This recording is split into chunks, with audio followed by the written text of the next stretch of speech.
वाहिगुरु जी का खालसा, वाहिगुरु जी की फतेह। श्री गुरु तेग बहादुर जी महाराज के 350वें शहादत के सिलसिले में 2 दिन के कार्यक्रम 24 और 25 तारीख को यहाँ हजूर साहिब नांदेड़ में आयोजित किए जा रहे हैं। राज्य शासन की तरफ से इस बारे में सबसे पहली मीटिंग जो हुई वो माननीय मुख्यमंत्री जी ने पिछले साल जून के महीने में ये मीटिंग की और तब से पूरी तैयारी की जा रही है। 3 कार्यक्रम आयोजित किए जा रहे हैं।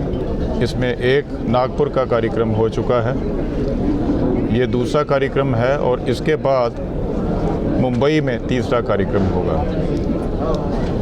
ये अपने आप में एक दुनिया में ऐसी उदाहरण है, ऐसी शहादत है जिसका कोई और उदाहरण नहीं है, जिसकी और मिसाल नहीं है। गुरु साहिब ने मानवीय अधिकारों के लिए, मानवीय मूल्यों के लिए, उनकी रक्षा के लिए, धर्म की रक्षा के लिए अपने बलिदान दिया, सबसे बड़ी कुर्बानी दी।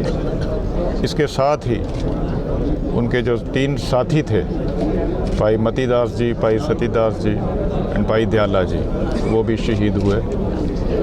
उनको याद किया जा रहा है और संगत बड़ी श्रद्धा के साथ यहाँ पे आ रही है और उनकी इस शहादत को याद कर रही है। मेरी आप सबसे बेनती है और आपके माध्यम से सभी को बेनती है कि इसको मिलजुल के आपसी सहकार्य में और शांति के साथ एक तो हमें मनाना चाहिए ये जो दिन है, और इसी तरह से जिन मूल्यों के लिए उन्होंने जो बलिदान दिया वो याद करना चाहिए। उसकी आपके माध्यम से प्रसिद्धि और सभी लोगों तक उनकी जानकारी मिलनी चाहिए, ये बहुत ज़रूरी है। गुरुता के बाद ये इतना बड़ा प्रोग्राम पहली बार हो रहा है, तो इसकी क्या क्या तैयारियाँ, कितनी तैयारी चल रही है?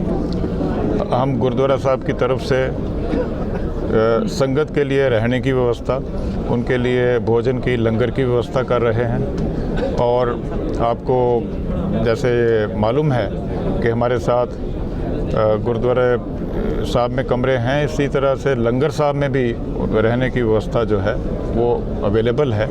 तो आई हुई संगत के लिए जो सारे तरह के अरेंजमेंट, उनके लिए दर्शन की व्यवस्था, क्योंकि बहुत भारी संख्या में जो संगत है वो आने की हमारी वो पॉसिबिलिटी है, ज़रूर आएगी, जैसे कि कलेक्टर साहब ने भी बताया है।